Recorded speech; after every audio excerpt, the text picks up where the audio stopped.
Welcome to the Bros Before Elbows podcasts with your hosts Anthony and Tommy Masano, bringing you the latest in wrestling news, rumors, and predictions, all the way from PDX to PHX, always from the top rope, and always putting bros before elbows. How's it going, man? I think it's a little train that could. It's going down the tracks pretty heavy right now. Man, this is we've been chugging along for sure. Episode number 3. Welcome everybody to episode 3. And yeah, man, I'm impressed, dude. We're getting some good feedback. Yeah, we are getting some good feedback. And getting some love on YouTube, getting some love on CagesideSeats.com, on Twitter. Everyone's been cool to us. Yeah, it's really nice. It's what's going on? And it's such a busy time for wrestling right now with WWE with the Battleground pay-per-view, and they got Hell in a Cell coming up, and then TNA's got Bound for Glory this weekend. So it's a really good, really sweet time. BFG. I don't know. BFG makes you think of NFG. Newfound Glory. Newfound Glory. No. The needle on my record player. So emo. It's straight up, man. Straight up, man. Definitely a lot to talk about. I got a ton of notes here, so I'm excited. Let's throw out this question of the day because I'm really excited to attack this at the end of the show. Question of the day. Goes into WrestleMania because it's already WrestleMania season. It seems like it's like a never-ending WrestleMania cycle for WWE, and they got WWE 2K14, which is their main mode is like the WrestleMania mode. So it got me thinking of WrestleMania 30. And the question of the day is, which Legends match would you prefer for WrestleMania 30? The granddaddy of them all, 30 years of WrestleManias. Sting versus Undertaker, Shawn Michaels versus Daniel Bryan, or Hulk Hogan versus John Cena. So that is the question of the day. Which Legends match would you want WWE to book on WrestleMania 30? And we'll answer that back at the end of the show. I am excited. Let your inner mark has come out, and this is which one would make you take off your pants and swing them over your head when you see these guys enter the ring? Oh my goodness! I think my answer in prediction would totally make sense, but obviously we'll save the excitement to the end of the show. But that's a great question. As soon as I saw that on the outline, I was like, yeah, awesome. Hell yeah! I want the WrestleMania to be this Sunday. I want all 3 of them.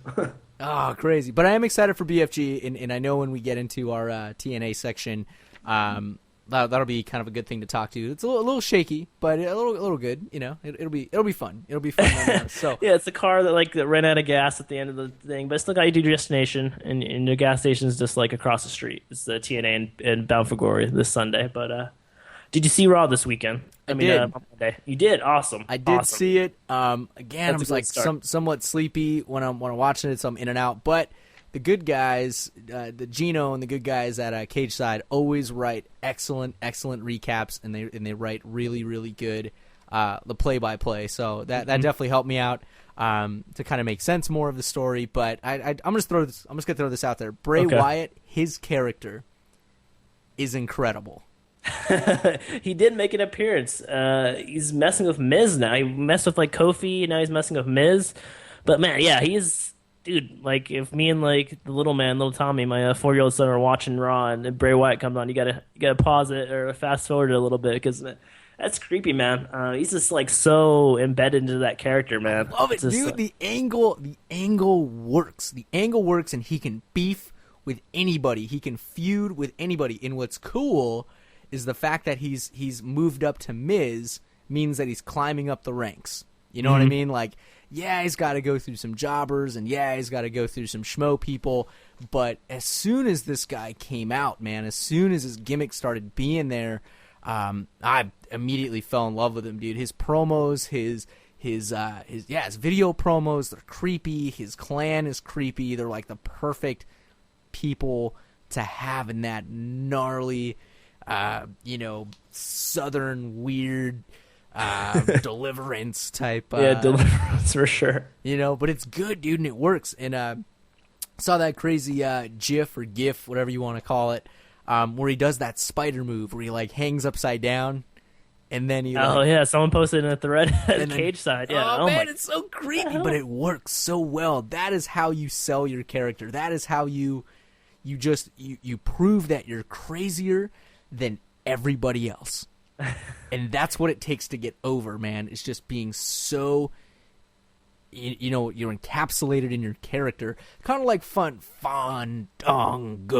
As much as I don't really like that guy, I like the fact that he is his character. He's committed to the gimmick. He is. Yeah. And then you get some people like, I don't know. I think you get some characters like a Justin Gabriel he's just him. You know what I mean? He's just a high flying dude, and he does cool tricks. And I'm just throwing a wrestler out there, but it's kind of tough to like when you're just your own self. You know. But it's nice when you have a character to become, and you let that character kind of eat you whole. And definitely Bray Wyatt is the creepiest dude right now, and it's like I love his gimmick and the fact that he can feud with anybody, dude. It really wouldn't surprise me if he beefed with Cena like instantly, or if he wanted to beef with like Triple H, dude. That would give like all the little kid dressed in the Cena armbands and the bright Cena shirts nightmares for like weeks, dude. That would totally traumatize them. But he can do it. That's the thing. His character will allow him to do it because he kind of has no fear. He's got no reservations. He's just this creepy freaking dude, and I love it, dude. I freaking mark out super hard to that. That's awesome. Yeah, dude, I love his entrance, dude. Like the little lantern, the lights go out. It's just like, yeah, he's like 100 committed to his character. He's totally invested in it, and he just like he puts it over like every time. Like is must see TV. Like if you're a guy, if you're like you're not even a wrestling fan, you're just walking by the TV and you hear this guy start talking one of his promos, like his promo to Miz on Monday night, or you just see his entrance. You kind of like want to stop and just like watch. You just like all eyes. If he enters a room, it's like all eyes enter on him, and he has that presence, and it's really powerful. I'm really excited to see where this goes, where he goes after Miz. I know on SmackDown they were feuding with like the Rhodes Brothers a little bit. I think they had like a tag match between I don't know what's Bray Wyatt's brothers or cousins, Rowan and Harper. There you go. Those two guys were wrestling the Rhodes, I think, on SmackDown last Friday, and I don't know what they're doing this Friday, but I think might have been Bray versus Cody. I haven't read the spoilers yet, but that'd be sweet, man. Just seeing them go up the card, they're just so good. I'm like, it adds, it begins to add more to the tag team division too, which I'm super excited. And I know it's kind of jumping to the end of Raw, but the fact that the Rhodes Brothers are now the tag champions. Definitely made it mean something, dude. I hate those really penny belts, and I hate everything those penny belts stand for, and the cheap copper plastic metal they were made with. But the Shield, it started with the Shield making them important because they look so badass carrying them around, and they always had them around, like when they were cutting promos or when Triple H was telling them to do his evil business or his evil deeds. They always had the belts on them, and they made it important. And then WWE putting a tag team championship match in the main event of Raw, I think that also helped make it important. So when the Rhodes Brothers finally won, it made it feel like extra important and made the tag team belts feel important for the first time since I can remember in a while.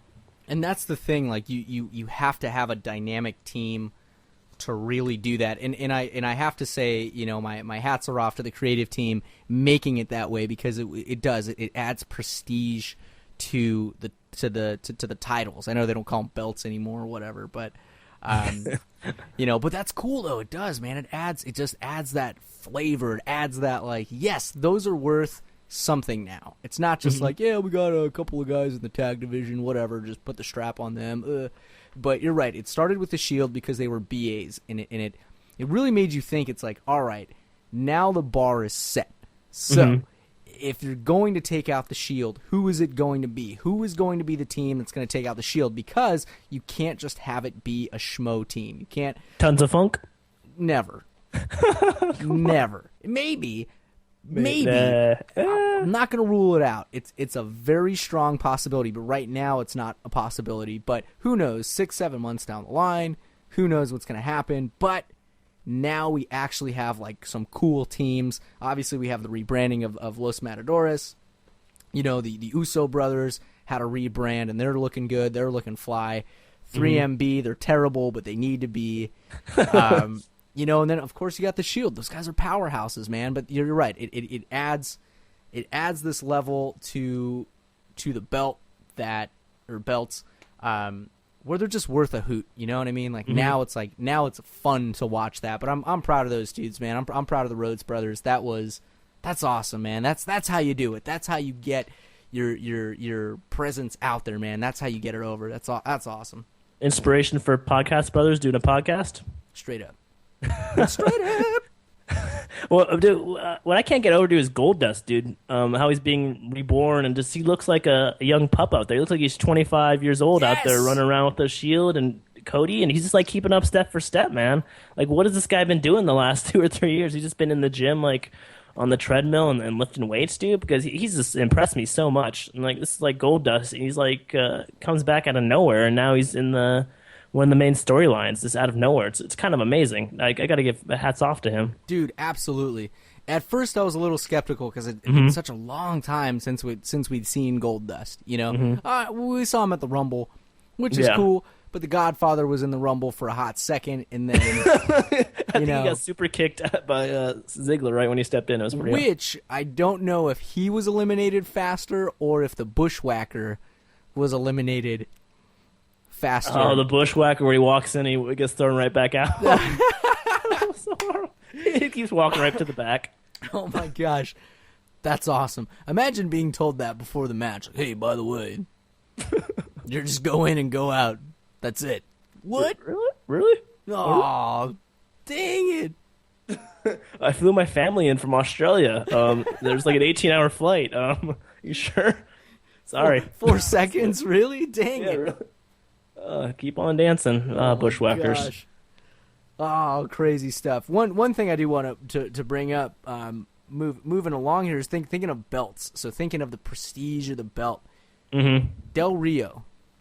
Okay. I hate this guy. The big gold butt. You hate Del Rio? I hate Del Rio. I'm over Del Rio. I'm not over Del Rio. You know what I mean? Like, this guy, he's not getting the right kind of heat. It's getting the I don't care heat rather than the, oh man, I hate that guy, I want to see him lose the belt kind of heat. He's just getting, oh man, he's on my screen again. Okay, let's go make that sandwich.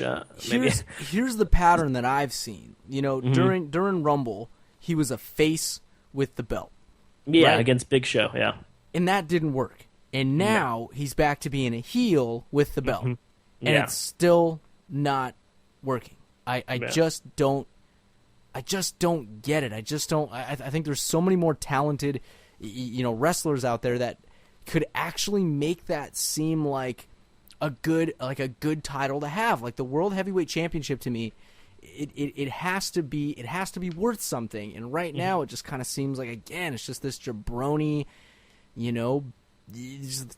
thing that they just give to people. Like, yeah, you can hold on to it, I guess. Same thing with the IC title. It's just like, yeah, you can have that, I guess. Like, you can have it, but you don't get any real feuds with it, or you don't really do anything with it. It's kind of like the U.S. title even. Dean Ambrose is kind of feuding with Dolph Ziggler a little bit, but it's not really. You don't get any time on Raw with it, or any kind of. He doesn't get a chance to cut a promo or have any kind of like development with the storyline with it. It kind of sucks. It's just like if they win the U.S. title or the Intercontinental title, you're just kind of. It's cool you win it, but then you get like kind of stuck in like purgatory and you're just kind of running in place as far as storylines go after you win it, which is weird. That's very true. Even with Curtis Axel being the IC champion, rad, man. That's great. I think he's a great dude, but he's stagnant. It's just like, all right, you're there, and I don't know. It's just like it's just something about it just doesn't. There's just no like enthusiasm. There's just no. Excitement or any type of like, I'm looking forward to that match or I'm looking forward to seeing that guy wrestle. It's just kind of like, yeah, you just have it, dude. Like you happen to be the guy holding it for the time being. It's just something weird. Needs to happen. I don't know. It's like WWE creative writers. They spend all the time writing the main event storylines and like a storyline for John Cena and Punk, and then after that, the storyline for the world title as well, but a WWE title. Then after that, they're kind of like, oh crap, Raw comes on like in an hour. What are we gonna do with everyone else? And like it seems like they're turning in their homework like last second, and it's like half written on, and there's like chocolate stains on it, and they spilled some soda on it. And it's just like, here's a script for the rest of the card. Like, go do something with it. It's just like, I don't know. Half of the page is missing. Who took a bite out of this? Our scripts. It's just like, it's just like they kind of like half-ass the undercard, which I think has been a constant complaint since like I don't know, since after the Attitude Era, since after they bought WCW, it seems like a constant complaint among adult fans is that the undercard doesn't get any love and don't get their own like dedicated storylines, which kind of sucks. Which is weird to me because you have so many people on the roster. It's like you have so many options to work with. It's almost like they don't want to do anything with it. Yeah, it's weird. You know, I personally, I really was rooting for RVD. I understand his contract is weird, but whatever. Thinking about it from a story perspective, the dude is hot. You know what I mean? Like, this dude is freaking... I love RVD. Everybody loves the crowd RVD. loved him, yeah. You know, I was really impressed. Cool, man, to have him have the belt, at least that way you know when he loses the belt that it's going to be a good match. To me, it's like, I don't believe in Del Rio because I don't like his moveset. I think it's terrible. And two, it's just like I don't give a hoot, man. I just don't really see him in many good matches that make me go, ooh, that guy, like Del Rio, man. Oh, he's worth having. I don't know. He's just missing something. I don't know. He'd be. It seems like he's had his shot at the world title. He's had his shot at the WWE title, and it's like. And he hasn't been able to move the needle. Let's give it to someone else. See if they give someone else the ball and see if they can run with it. Exactly. But I think their last ditch effort is this feud of Cena, which Cena's not appearing on Raw or anything. But I don't know how I feel about that either. To me, it seems like I think it's their last ditch effort to try to get Del Rio over. I don't know. Maybe they'll try to have him injure him at Hell in the Cell so Cena can be out more, or maybe they'll have Cena win the world belt and world heavyweight title, and they'll bring that belt up a little bit because it'll bring it up because Cena will be carrying it around. So I think it's kind of their last ditch effort to either A, get the belt over, or B, get Del Rio over, depending on the outcome at Hell in the Cell. Or it could go to our Golden Boy's back. We got to give him the hall pass. We got to give him the title. It's John Cena. John Cena's back. Cena's got to have a belt. Like, that's what I think, dude. To me, it could be a total cop-out. It could be a total, like, well, that's like there's no element of surprise at that point. It's like, Golden Boy's back. So, yeah, just hand over your milk money. John Cena's back. And I don't know. I like Cena to a certain extent, and I get his character, but at the same time, it's like, I just don't get his character. One, I can't remember who it was on. It was a fan post written on Cage Side, and I thought it was interesting. I forget whose name was. I'm sorry, but I'll give you credit for it, anonymous writer. I'm terrible at this, but hey, he made this poll, and I thought it was interesting to see like who would want to see John Cena turn heel. The ever present, that always talked in the background, John Cena heel turn. I want to see it because he's on the brink, dude. He is you hate him because everybody loves him so much, and it's almost like you want to see it just to prove the fact that he can be that character, not this thug, not like hate me because I'm trying to be a thug. It's like he could legitimately be hated, you know what I mean? And like he could put off this like demeanor of just like, I don't care, I'm John Cena, I can do whatever I want, you know what I mean? Like he can do it, and I want to see him do it, and I think that would add a totally different element, like a dark side of him. But I don't know, maybe it'll happen, maybe it won't, but either way, I pulled up that fan post on CagesideSeats.com. It was by Drew Nicholas 523. It said John Cena and the never-ending heel debate.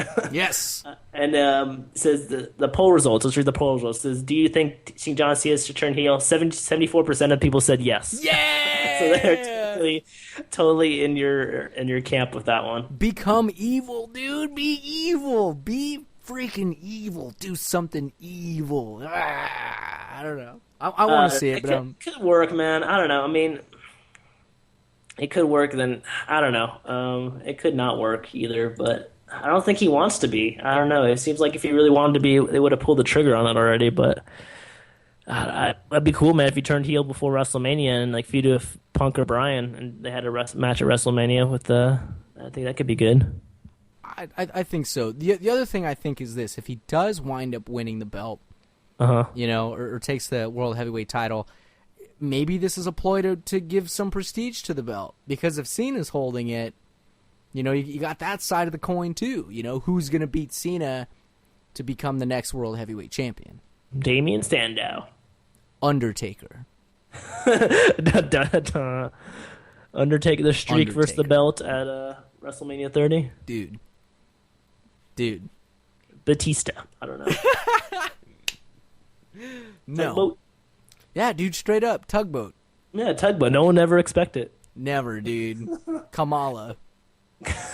Kamala, Kamala actually he's really poor now, and he had get his leg chopped off because he had diabetes. Oh man. Damn. Yeah. Ouch. Yeah. Can't really make a joke after that. But Moving on. moving on. What about HBK? HBK opened up Raw. He did? Jumping back in the time machine. Going to the beginning of Raw. HBK, he cut a little promo. It was pretty much saying the same thing. He said that he's going to call it right down the middle. That he trained Daniel Bryan. He's best friends with Triple H, and he kind of hates Randy Orton still from when they feuded back in the day. So It Randy adds a Orton- very good level of I think it's a great mixture because it's kind of volatile. You know what I mean? It's kind of like anything really could go because he can't really show favoritism, but he also has a beef with Orton, obviously. But he's also loyal to Triple H. yeah. But I think a couple things I think about it. One, I think he's the best fit. Two, and we'll touch base in this in just a moment, but these app things where they're like, pull out your phone and download this app, I get it. But look, gosh. when your freaking votes, right, when your questions to what you're voting for is so single-sided, there is no element to surprise of who is actually going to win. So I get it that it's interactive, but at the same time, it's not interactive. It's like saying, would you rather have $1,000 or this jar of mayo? It's like who could win a foot race? Ultimate Warrior, Tugboat, or Kamala? Vote on the WWE app right now. or Usain Bolt. It's like, are you kidding me? What? It's just So as soon as HBK's name was thrown into the mix for the vote, it was automatic. Yeah. It was automatic. So it's silly to me. I get the concept, but WWE, please, you're notorious for rewriting stuff instantly before the show happens, before the lights go on. So to me, it's like if you're going to have a fan vote, legitimately give us options. You know what I mean? What if it was like HBK, Undertaker, Yeah. or Steve Austin? You know what I mean? There you go. Ooh, people yeah, there you would go. freak out, dude. They wouldn't know what to do, and then that adds a level of now we're getting excited. Now this is entertainment, not freaking Bob Backlund Booker T. and Booker. It wasn't fair to Booker T because I knew when they announced Booker T that he wasn't gonna be it. Then they announced Bob Backlund second, and he wasn't gonna be it. Obviously, what the Bob Backlund, and then the third one was HBK, and he obviously ran away with the vote. But yeah, I don't know. They're in their app. Not only that, but I thought the promo was good. He should never call himself HB Shizzle Oh God, why? because Why does he say that? one, the last letter of his acronym is K. So she Kizzle. It'd be HB Kizzle if you're going to actually use that type of slang. Vernacular. Exact vernacular, you know what I mean? But dude, you're a freaking hunter, you know what I mean? You're in all hunting gear. Dude, at least he doesn't have camoed that Jesus beard anymore, dude. He looks kind of scruffy when he's not on TV. That him in that hunting gear and that ad's cleaning up. I don't think he showers when he's off WWE TV. That's what you, dude. But I thought I thought it was a great promo, but I thought it was kind of some of the things he says is just a little screwy. But obviously he's saying because he's kind of that lovable legend, you know what I mean? Mm-hmm. Can't do wrong, I'm the good boy. I'm gonna call it down the middle. I'm HBK. I love the guy to death. I'm not dogging him, but I just think it's kind of funny how he's trying to approach being relatable to the whippersnappers out there. He should just throw Marty Jannetty through a barbershop window. Dude, he and looks get so the crowd on different. his side. He looks so different in those old school clips. That's when those dudes were all beefed out and all whoa. I know, dude. He was buff, man. He did the bench press every day or something. It was kind of weird watching those old clips. Saw that the top 10 Sweet Chin Music Oh, that was a Dude. sweet YouTube video, dude. I watched that like 2 or 3 times in a row. Awesome. What a great finisher, man. That's a great It's finisher. amazing, dude. It's like key to good finishers that coming out of nowhere, and it just like he can hit it from anywhere. It's so sweet. Exactly. That's awesome. But that's going to be a very, very exciting match. Hell in the Cell. Obviously now we get a role reversal. Now we're seeing Punk on the opposite end of Heyman. Mm-hmm. You know, so now you got Ryback. Your favorite Paul Heyman guy, Ryback?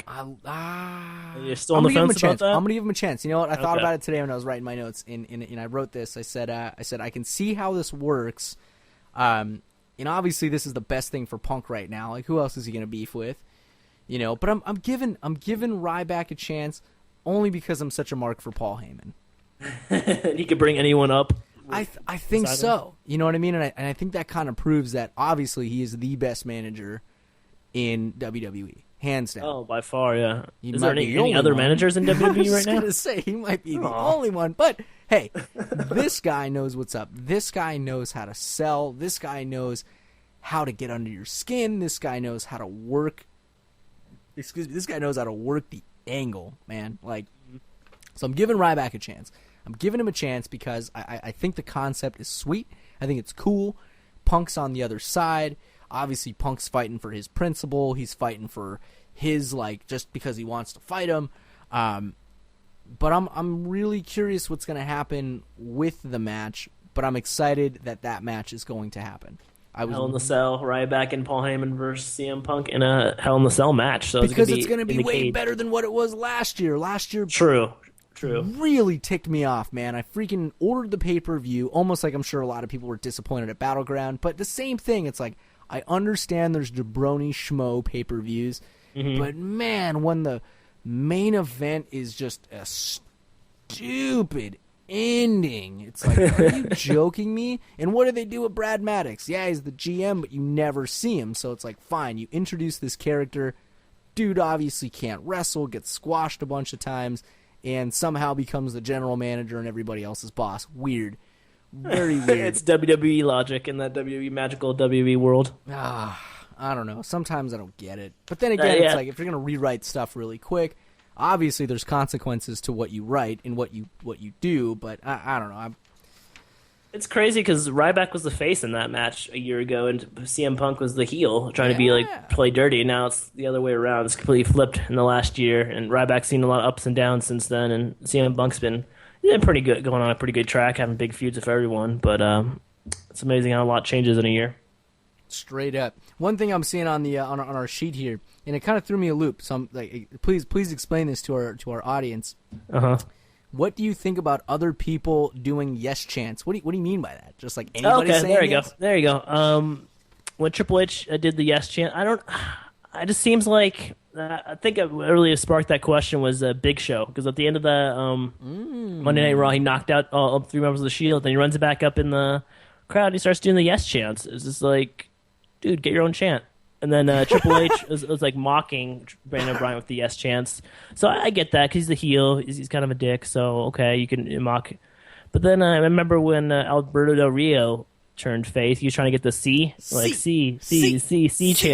It's just like, why is everyone on Daniel Bryan's? It's like, that's his thing, man. Like, what? It kind of bothers me that other people are using it to get themselves over.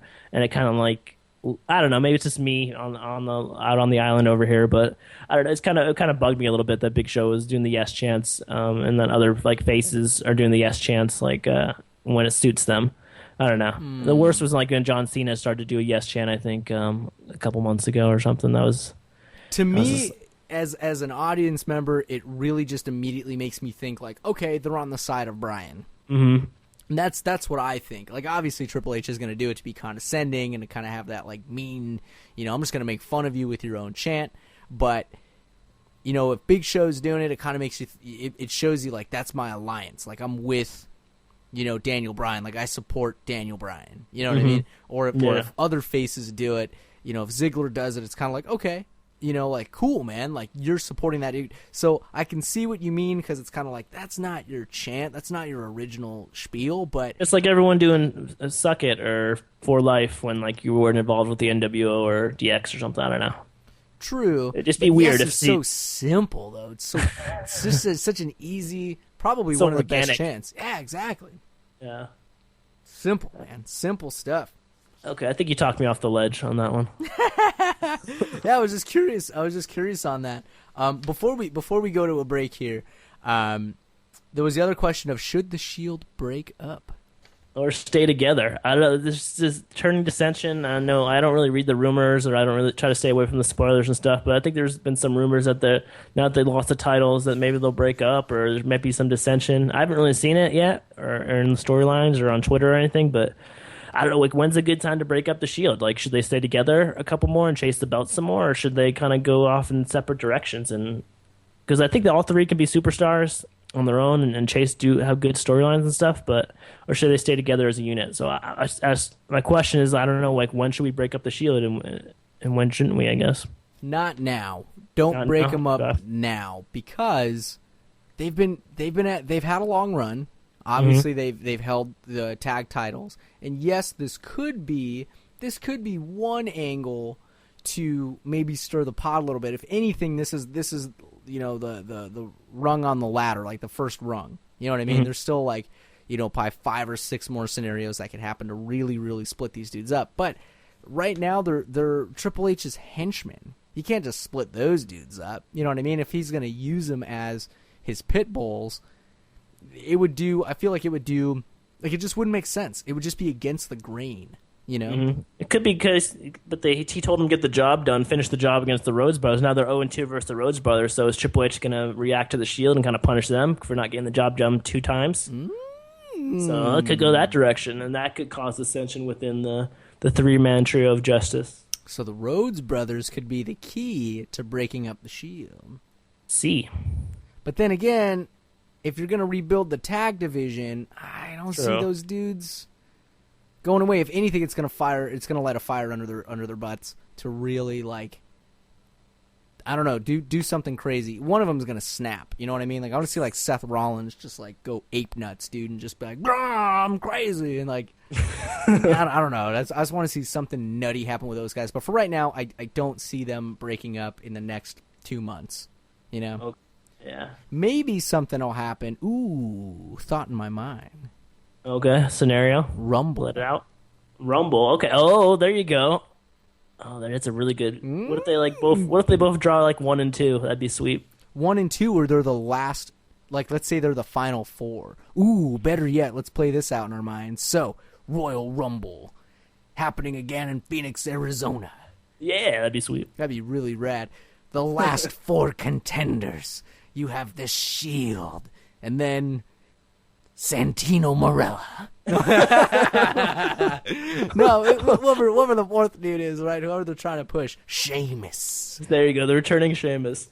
Yeah, whatever happened to that guy? But either way. Injured. Yeah, okay. Oh, poor guy. Dude, that was a nasty spill that he took when he fell off the ladder. But, so, four dudes in the ring, right? So you got the Shield, because now it's let's say they toss out Santino Marella, right? So, oh my gosh.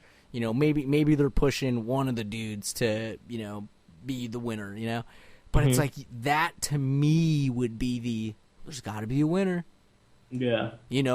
Who is the leader? Because they really seem equal. You know what I mean? Yeah, they just seem. Ambrose talks more, and he's the only one with a title now. So maybe Ambrose will get power trippy, start bossing around the other guys. I don't know, because he's the only one with a title. I can possibly. see that that'd be cool, because then the angle could possibly be okay, well, since I'm the leader, you guys step over the rope. No, man. This is an opportunity of a lifetime. If we have to duke it out, we're gonna duke it out. I think that if for the crowd to see those 3 dudes just beat each other up would really be I really don't know what's gonna happen. Yeah. That really would bring an element of surprise.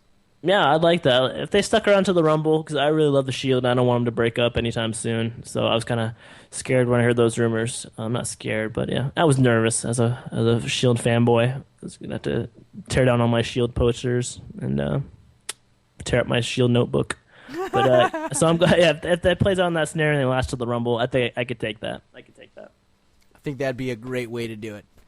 because they all seem that kind of that equal dynamic. Mm-hmm. Crazy. And then, of course, the last thing to go into before we hit our break here is Rey Mysterio. Love the guy to death. Haven't seen him in forever. Look, man, I wish you the best. I hope you recover. You know, you're an excellent wrestler. Love to see you back, but get healthy, man. Like, you know, fix those legs. You know, eat those stem cells, whatever you're doing.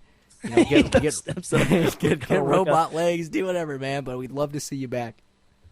Stem cell quesadilla with cheese. Yeah, whatever it takes, man. Yeah, I think Ace didn't plan on retiring for a couple more years, so I don't know. Like, the kids love him. I like to see him like getting in a feud with Sami Zayn or Los Matadors before he hangs it up. Sami Zayn. Sami Zayn makes an appearance on the podcast again. Oh man, Sami Zayn.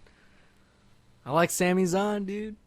I would love to see Sami Zayn in Royal Rumble this year because, one, they brought Bo Dallas in to the Rumble last year. That was cool. NXT dude brought up. We didn't really see him much after, even though he beat Wade Barrett. The Barrett Wade Barrett, Barrage. The guy who's been off TV for a while. Yeah, man. Apparently something was goofy with his visa. Oh, really? Yeah. That sucks. Englishmen can't get to the States. That's their Wade Barrett impression. Tea and crumpets. Maybe he'll come back as like an old school Englishman with like nothing but English pride. I really thought the reboot with him was cool anyway. The bare knuckle boxing brawler, yeah. Bare knuckle brawler, boxer. They did it. They had like all the vignettes for it, and they like gave up on it once he like got in the ring. And his moveset was pretty much the same thing, or I don't know. Terrible. That's another dude who'd like to see get a run with the world title, get a shot at that. I like him. I really do. I think he's got that meanness to him. I'm English, and I'm gonna punch you in the face, tea and crumpets. Oh man, this is getting crazy. Well, let's take a little break here real quick, and you're listening to the Bros Before Elbows podcast. We're talking about some Raw recaps, and of course, keep this on the top of your mind: the dream match for WrestleMania 30, the granddaddy of them all. So we'll come back in the next couple moments here, and yeah. Thanks for listening to the Bros Before Elbows podcast. Be sure to check us out on YouTube, Facebook, and Twitter. Just search Bros Before, the number 4, Elbows. We would love to keep the conversation going with wrestling, so send us your thoughts and feedback. Email us at brosbefore, the number 4, elbows, @gmail.com.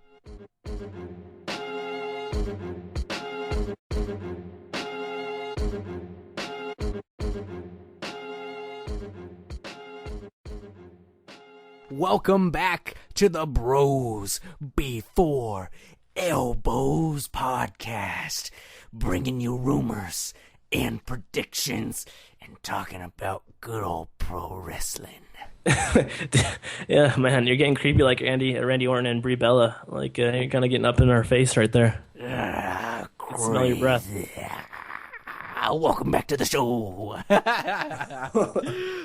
So now we're going to jump into our section of TNA, everybody's favorite redheaded stepchild. the little engine that couldn't, as the TNA. Oh, man. Oh, gosh, TNA. You just want to shake them, dude. Like, there's like so much potential there, and they always kind of like trip over their own shoelaces with stuff. But they got their biggest pay-per-view of the year, their version of WrestleMania, Bound for Glory, coming up this weekend in San Diego, so it's kind of turn up the jets on TNA and really make their final push. Yes, and it's reading all the rap sheets, seeing the perspective.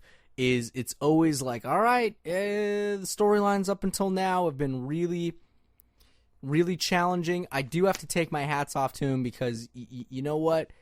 Obviously, they're dealing with a lot of challenges, but you got to do something to move forward. And obviously, the way that they're doing it, not many people are going to agree with. Not many people think it's excellent. But you know what?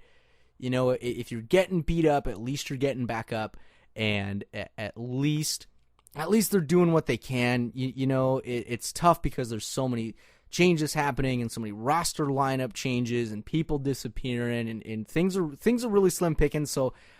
What I think is that this Bound for Glory is really it's going to be magic in the ring. That's really where it's going to boil down to, because honestly, what I love about TNA is I love the fact that it's excellent, awesome wrestling. I love the story that is told in the ring. Not a huge fan of the commentary is terrible. Get rid of Taz.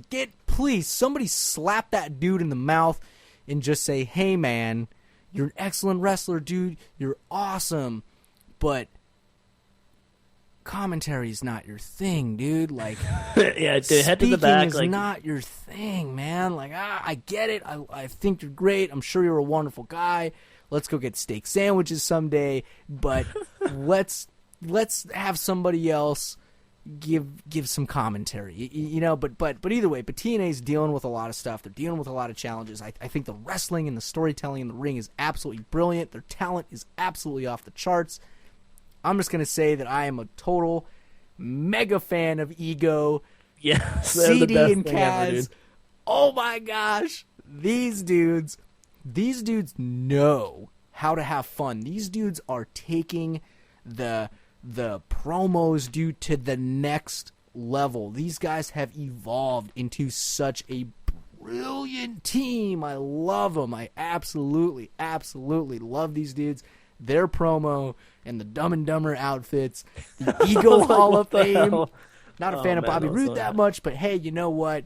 Throw that dude in the mix too. But damn, Ego, man. Those guys honestly make it fun to watch TNA, because anytime you see them, they're always doing something cool. Plus, honestly, the way that those dudes deal, like the way that they work with each other in the ring, brilliant. Brilliant. I love it. Yeah, Kaz and Daniels, yeah, man, they're awesome, man. They bring it in the ring, and dude, their characters are just like, man, dude, I think they have like free reign. They kind of like freestyle everything. It seems like, I don't know, because it doesn't seem like anyone so well writes some of their with stuff each for them, but yeah, they're so good. Yeah, they're really good. I wish they were doing more of them. I wish they had the belts again or something. But yes. Speaking of tag divisions, I don't know what the hell's going on with TNA's tag division. Storm and Gunner? Gunstorm? Gunstorm. I dig it. I love James Storm. I'd love to drink beer with him. I'd love to play darts and shoot pool with Gunner. I think that'd be fun. Play some bocce ball with him. That'd be cool. But I don't know. I'm not like I don't know. I think it's a good team. I think their finisher together is really cool. Yeah, that's a cool thing. But I don't know. I'm just kind of like. I don't know. I'm just not. I never really, I guess, was a huge Gunner fan, so I'm just kind of like, I guess, you know, that's cool. But I don't know. Their tag division's kind of weird too. But I don't know, man. There's just it's a weird lineup, dude, that they've got for that. Yeah, Bound for Glory. Let's run down the fights card so far. I got Bully Ray versus AJ Styles, Kurt Angle versus Bobby Roode, Sting versus Magnus, and then the Ultimate X match: Austin Aries versus Jeff Hardy versus Samoa Joe versus Mannix versus Chris Sabin. Yeah, we should throw some predictions out there. I think so, man.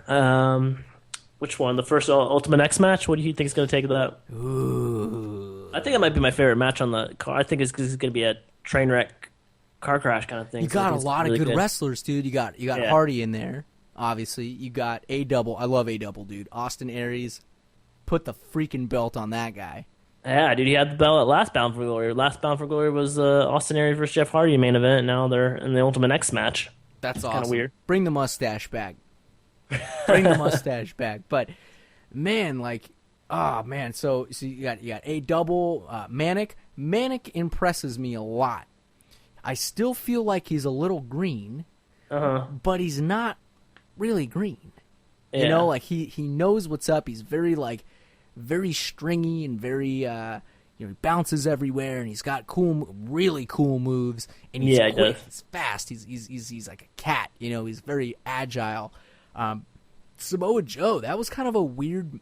That's the wild card in there, dude. He's just gonna go in there and just muscle bust people. That would be rad, dude. If he muscle busts everybody in that ring, dude, just destroys everybody, that would be awesome. I don't see him winning the match. No, neither do I. Yeah. My prediction. Ooh, I think this would.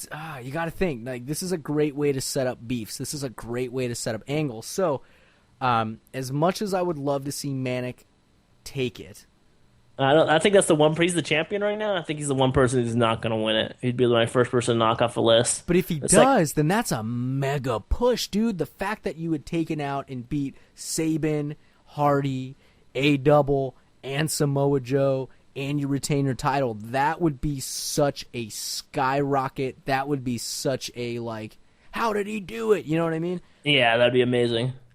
But I don't know. I don't know. What do you think about, real quick, sidebar, real quick, what do you think about Chris Sabin as the heel? It's kind of weird. The heel now. He's kind of like I like it, to tell you the truth, because it seemed very forced when he was a face. Uh-huh. It seemed very unnatural. And I think for some people, you know, not saying he's not a good guy. I think he's a great guy, but I think he kind of has this, like, to me, he just kind of seems more of like a dick. You know what I mean? Like, he'd just be good at that, just being a mean dude and just being like, you know, kind of that, like, yeah, I'm small, I'm whatever, but I could still beat you up. Like, I don't care about what you think or what you say. Like, my girlfriend's banging, dude. You know what I mean? Like, you can't look at that. You can't have that. Like, I was the champ. You know what I mean? Like, whatever. I'll just be the X Division champ again. Like, so he's got that kind of attitude about it, which I think is natural. That's the thing. And speaking of natural and unnatural, Dixie Carter. Wait. What's your prediction for the Ultimate X match? Shoot. Sorry, we took that sidebar. No, We're trying to take absolutely. another sidebar, the sidebar. segue into the segue. I'll take Austin Aries, man. I think he didn't have his Bound for Glory moment last year. I mean, he lost his title to Jeff Hardy. It was last year in Phoenix. I got to attend it. It was an awesome match between him and Jeff Hardy. And it was hard because they had to follow up the James Storm versus Bobby Roode like blood match. It was just like a bloodbath. So they had to follow that up, and they still tore the house down. So I think it's Austin Aries' moment. I think he's going to win it, and I think the crowd's going to love it. So I'll pick Austin Aries in this match. To tell you the truth, I'm gonna go with my boy A Double. A-dubs. A Double, man. He is. Yeah, Dad. I think that's gonna be a great match, dude. The fact that he beat Jeff Hardy with a super brain buster, that was dude, awesome. Like, I had to rewind it like 6 times. I was like, there is no way, dude. Like, there is no way he did that. Oh my god, he did that. Oh wait, I gotta watch it again. Did he really do that? Oh my god, he did that. Wait. Was that real? Yep. You just really hate Jeff Hardy, and you just want to see him brainbustered over and over again. Oh my gosh. No, I like Hardy. I really do, but to me, he's the John Cena of TNA. Yeah, definitely. Yeah. When you beat him or when you compete against him, obviously he's such a favored character, and he's incredible. He's a nutbag, fearless. But to beat him clean with an awesome move like that, a super brain buster, because obviously a regular brain buster, yeah, you'd probably take him down, but a super brain buster, that is impressive. Yeah, I like that. Yeah, I agree. I agree with Jeff Hardy. I'd like to see him get one more run in the WWE. I don't know if that's going to happen, but I think that'd be cool if he did. That'd be rad. I think that'd be rad. I would love to see any of those dudes in WWE, but then again, it kind of comes like, well, what would happen to their character? True. You know, what would happen to them? I mean, do they just get sidebarred? Do they just get, it's so, they're just, the roster's massive, you know? Yeah, slippery slope for sure. And we were just talking about the undercard not getting attention, so that could suck, yeah. That would really suck. Okay, next match on the Bound for Glory, Sting versus Magnus. Passing of the torch match, I think. I think so. Magnus has had an excellent run this last year. Obviously, he's been pushed super, super, super, super hard and heavy. I think it's going to be a great fight. I really believe that it's going to be a very, very entertaining match. And it's going to be a challenge for Magnus. Because obviously, like Sting, he can still move, man. He can still move around, and it's impressive. The dude's 50-something years old. My hat's off to him. I think he's excellent. I love Sting, man. So I really think that's going to be a good match to pass the torch. But it's not going to be an easy one. It's definitely going to be a very mentally exhausting, very physically exhausting match for both of them. But then it kind of raises the question too, being that obviously Aces and Eights is fizzling out, what happens to Main Event Mafia? I think Magnus is their whole win. thing was to take down Aces and Eights. So if Aces and Eights isn't there anymore, they're kind of don't need them anymore either. Especially if Sting goes to WWE, then like, and then what are you gonna? He's got Samoa Joe and Magnus, the only guys left. Rampage true. Jackson's doing MMA. I hate their freaking theme song, dude. I The hate the main event Mafia theme the song. main event Mafia theme song. It is terrible. It is off time. It just sounds like crap. TNA themes, man.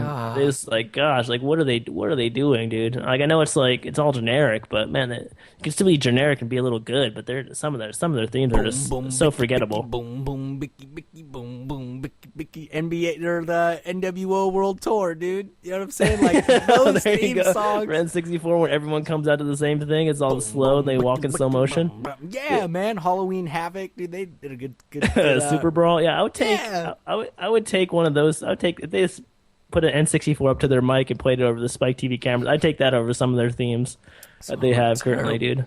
Terrible. It confuses me too. Speaking of Jeff Hardy, real quick, or having gone back to him, his song always throws me off. You hear the horn, and then like the song comes out of nowhere, and it's like, I get that they're using his own song. He made his own song. That's awesome, dude. Hats off to you, but it just sounds weird.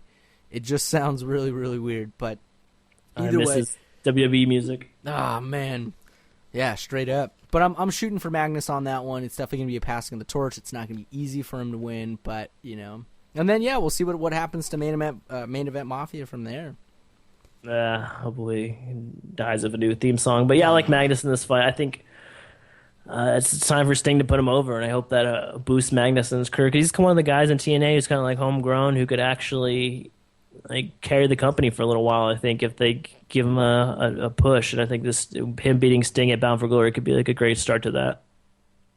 I think so. I like Magnus. I like his style. I like who he is. So yeah, we'll see, dude. We'll see what's up. What else is on the card? Kurt Angle versus Bobby Roode. That's awesome. I've That's actually really always wanted to see that match. You know. Yeah. I mean, Kurt Angle, it's his first match in like 2 months. Like he went to rehab and stuff, and out of the gate, he's facing Bobby Roode. That's intense. That's awesome. That was a great way to end that promo. You know, with the ego promo. Oh my gosh, man, that's awesome. You know, I love it's funny. It's the little quirky things that some of these wrestlers do. Like Bobby Roode always has the really shaky legs. You know, he's always like quick feet. You know what I mean? Like Austin Aries does it a lot too. But they're always doing like this shuffle. Yeah, it's always this like shuffle. It's always this kind of like anxious, like I can move at any moment. So I think that's kind of cool. So it'll be really, really, really good to see the energy and kind of the rawness of Bobby Roode, but also just the crazy, you know, foamed out Kurt Angle. You know, it's gonna be good. I think a lot of people are on his side. Obviously, he's gonna give a really good match. My prediction is Kurt Angle all the way. Yeah, he's getting inducted to the Hall of Fame. I mean, on Saturday night before Bound for Glory. So I think he's got to win. Get inducted to the Hall of Fame. Got to win the next night, I guess. Yeah, man, he's just intense, man. He's another one of those guys. Just has that presence to him, and whoever he's out there with, he's out there with Rampage Jackson getting his face, getting out there in front of Tito Ortiz, out there in front of Bobby Roode. He brings everyone up to his level. So I like that about Kurt Angle. Even though he's got his personal demons, he's gonna put on a great match against Bobby Roode on Sunday. So I like Kurt Angle in this fight, but it'll be good. Absolutely. Who else we got? I know we got the tag match. I think I honestly would love to see EY and Joseph Park. I don't know. I love those dudes, dude. Joseph Park, I love that gimmick, dude. His theme song is one of my favorite ones. What is it? What is that like? His is it's like a saxophone. It's like this like 80s like just like this cheesy total like I don't know, dude. It totally encompasses his character. And then EY, I just love EY, dude. He's his own gimmick. He's his own personality. He's just Eric Young's just Eric Young, I think. Yeah, I dude, think that's he's just hilarious. his dude, yeah. Mean elbow drop too. I love his elbow drop. Yeah. I think I don't know. I think Ego's gonna take that one, hopefully. But I hope, always man. that'd be another good one. Main event, Bully Ray versus AJ Styles, dude. It's got to be AJ Styles, I think, right? But I don't know, man. Bully Ray, dude. Bully Ray is a heel, man. He's awesome, dude. He's like one of my favorite heels in a while, and he's just so good. I caught the end of Impact tonight, and he just cut an amazing promo on AJ Styles talking about Ric Flair and Busty Rhodes in the 80s, and he's making some Star Wars references, and he was just so intense, dude, and it really made me want Bully to win on Sunday, but I think it's AJ's fight to lose. AJ's going to win. Nux and Bischoff. Bish. Mini Bish. Mini Bish and Nux are going to be out there during the match, and they're going to turn on Bully Ray. That's just my prediction. That's the total fizzle out of Aces and Eights. That'd be great if Aces and Eights finally went away after Bound for Ken Glory. Anderson comes out, and everybody loves him.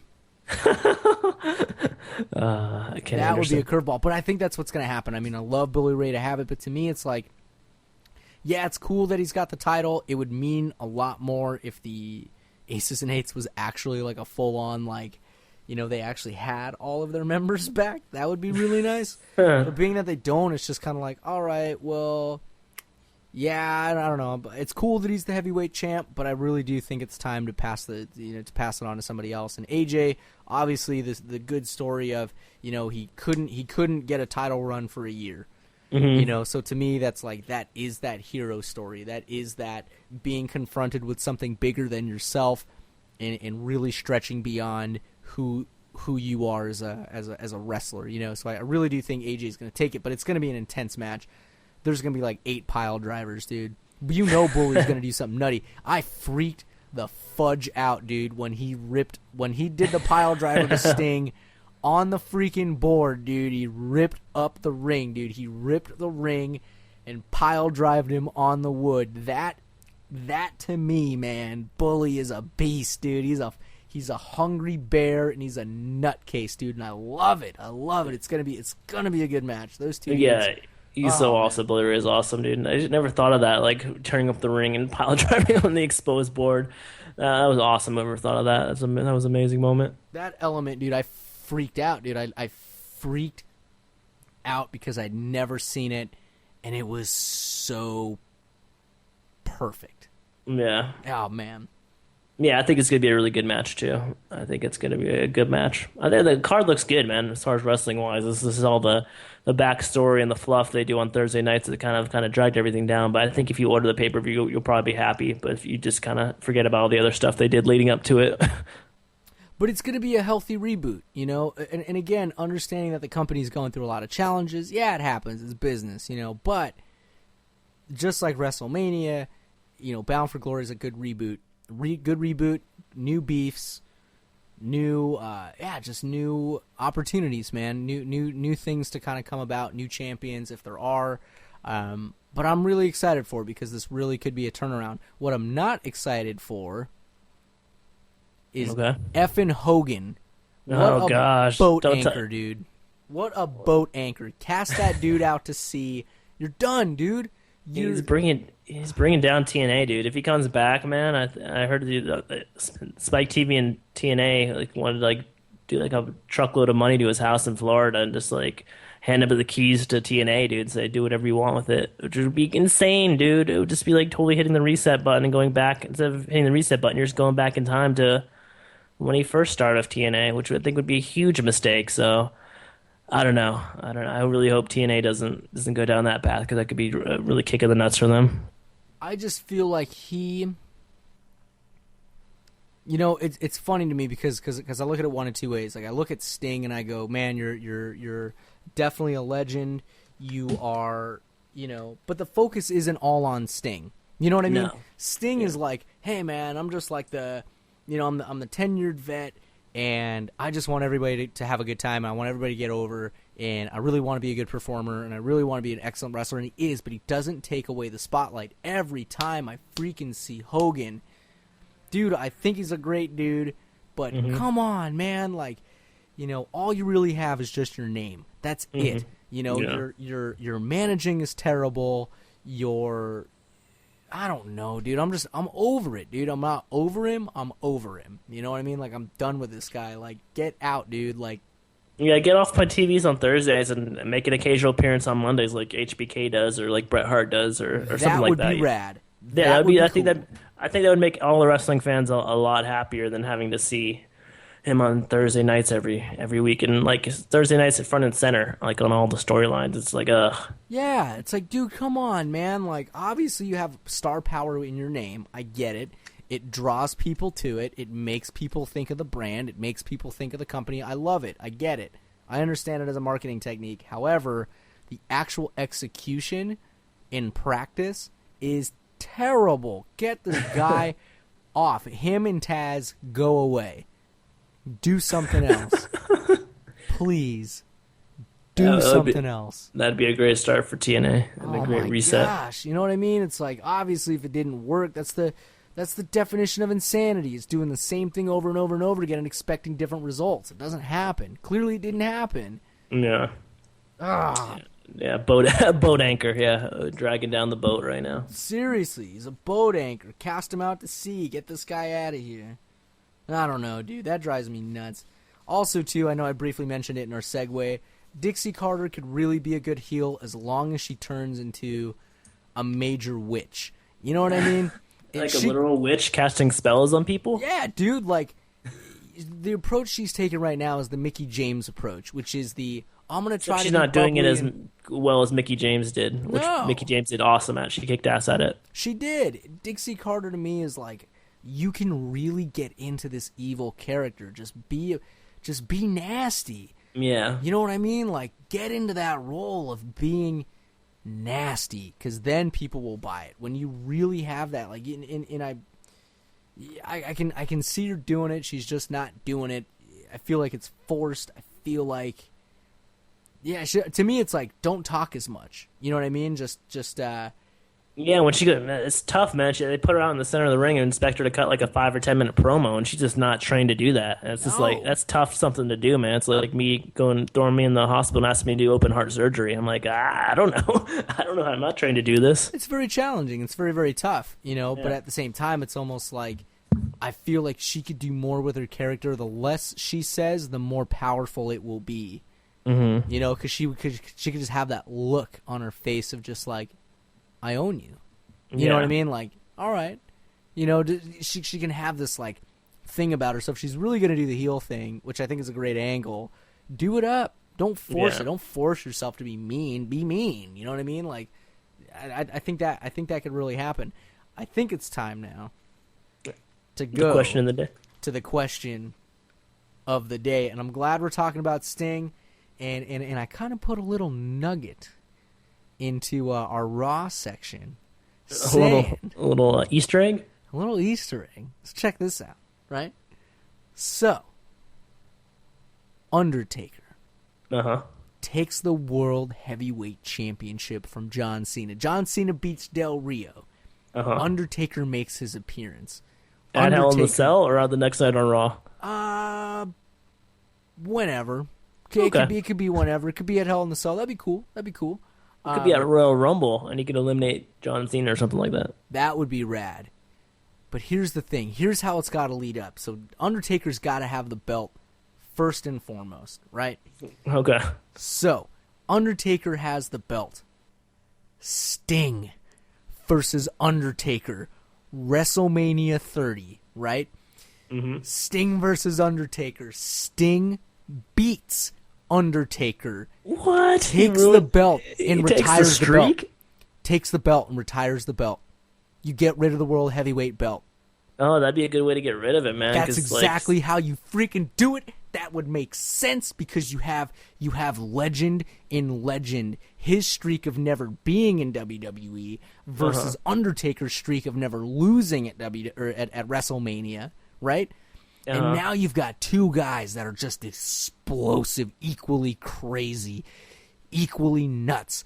Sting is the only guy to beat the Undertaker. Dude, do you know how WrestleMania and takes crazy the belt. Undertaker fans would go, dude? They would go down to Stamford, Connecticut, and they would burn down the WWE building, man.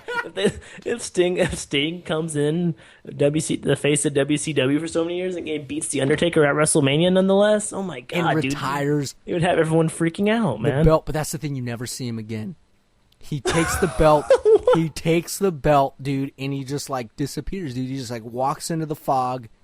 right? Can he come back for the next WrestleMania and wrestle Ultimate Warrior or something? No. No, You never he just see him never comes again. back? He never comes back. The belt never comes back. That's how you retire the belt, because then you would only have the WWE Championship.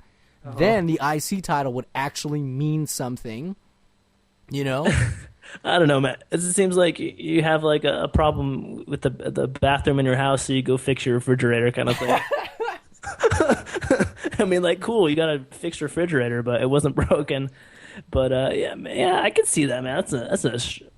It's a dream, dude. I can dream, and I love that you asked that question, dude, because that is where it's at, dude. Sting versus Undertaker. Sting beats Taker, takes the title, and disappears. Oh man, see, I thought you were gonna go with the Shawn Michaels versus Daniel Bryan, because I think that could just be like mentor versus student, and HBK could put Daniel Bryan over. But I think my favorite, even though we kind of like slap both of these guys in our podcast, would be Hulk Hogan versus John Cena, man. Like, it's 30, because Hulk Hogan was on the original WrestleMania. He's the only one still like actively kind of wrestling since the original WrestleMania.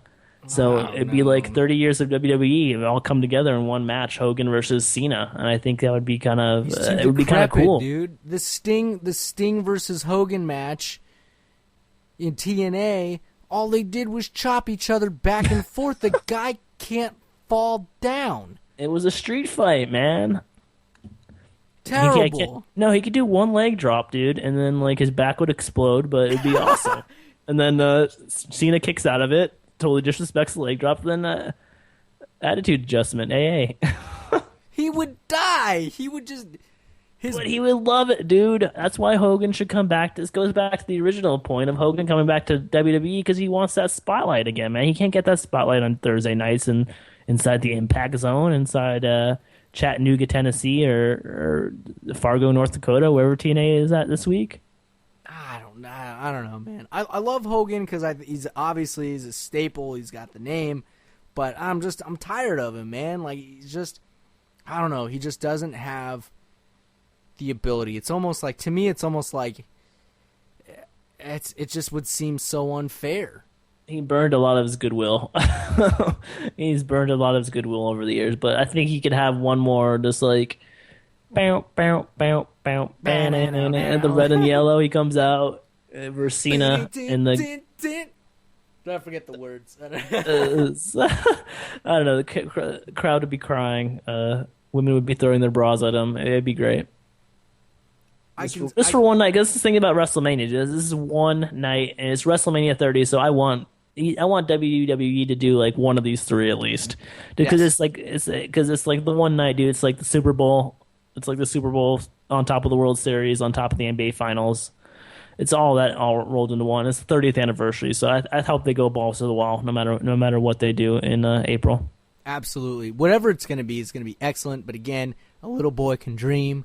And this little boy wants Sting to come back and beat the Taker, because that would make total sense, dude. It would make total sense. God, dude, you're gonna kill all the little Takers' dreams, dude. You're gonna have a bunch of kids dressed as Undertaker. Shows that the Undertaker's human, because he lost to Sting, dude. They're like the same age. If they both retire afterwards and like they both like shake hands or something like that, then maybe I could buy your scenario a little better. But you're still hurting the Taker fans. No, dude, it's, I don't know, man. Because then it would be, because think about it. The history books would read, he lost one match. And who did he lose it to? The guy that never was in the company ever. But the dude just shows up, right? Sting just kind of pops out of nowhere, starts a beef, and says, I could beat you. And then he does, and then he takes the title. Because it also makes sense, because obviously that World Heavyweight title was the WCW World Heavyweight title. And who had it a lot of times? Sting. Yeah. So it's almost like, hey, man, not only were you huge in WCW, but obviously you're a legend, but this is kind of your belt. And you kind of should be the one to retire it. You should kind of be the one to take it and keep it, you know? And to be able to take it from a guy that is really undefeated and such a phenom, you know, such a monster, that is, to me, just the story of it. Just kind of what it would read in the history books really would, like, It would be an amazing angle, dude, to be like the walk-off home run, the last second 3-point. It would just be like amazing. Like drop the mic. You just hit the dopest rhyme ever in your career. Just like, that would be that for WWE. But I think this question today could turn into a podcast of the day. Just Oh my talking about this gosh. question over and over again. Oh my goodness. Well, here's some good stuff for the fans. We're gonna get our Facebook page up. Definitely will be up this week. So I think that's one of the things I'm gonna post on there, and we would love to hear some feedback on that specific question of the day. So I'm gonna get cracking on that. Because Got a YouTube channel, so if you Yes. subscribe to that, go get some views over there. We'll post a show on Cage Side Seats as well, so get some commentators up in there. And send then us some on Twitter. tweets. Yeah, send us some tweets, dude. on. Yeah, send some tweets, dude. Someone did send us a tweet. They wanted us to get CM Punk on for one of our shows. All right. I said, okay. I said, That'd be rad. Why not? You know, I know sure, a guy that knows him. It'd be a mega freaking stretch, but you know what? Anything is possible because anything is possible. anything's possible on the Bros Before Elbows podcast show. Absolutely. Thanks for listening to the Bros Before Elbows podcast. We will be back when we are back. Thanks for listening. We'll have everything up. Check us out on the soon-to-be Facebook. And, of course, check us out on our Twitter. Check us out on YouTube. What other social media stuff do we got? Is that it? Twitter and Facebook? Friendster, MySpace, Tumblr. Actually on Tumblr, but I'm still learning how to use that. But Check us out on Geosites. yeah, we got a badass Geosites thing starting up. That's kind of hush hush, but yeah, I'll wait for that. Awesome. Thanks for listening to the show. Everybody have a good night. Bros Before Elbows. No Randy Orton theme song this week. I hear voices.